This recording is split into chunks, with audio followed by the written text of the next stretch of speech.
ফাঁসি দিতে হবে।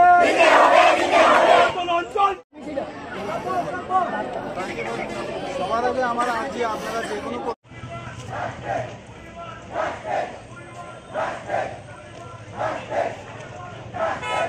ন্যাশনাল হাইওয়েতে আটকানো এটা একটা অপরাধ। আপনাদেরকে আমি আর্জি জানাচ্ছি, রিকোয়েস্ট জানাচ্ছি।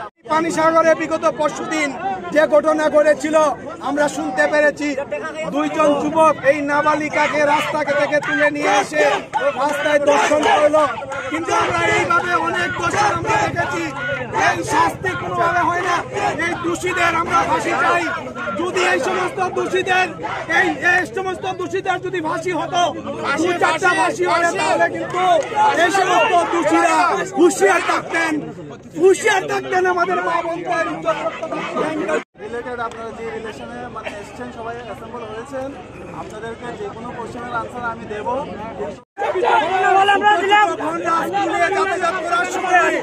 তারা নির্যাতিত হচ্ছে, তাদের সঠিকভাবে তদন্ত না করে আমি বলতে চাই মাননীয় আধিকারিক মহোদয়কে, আজকে যেটা ঘটনা ঘটেছে অত্যন্ত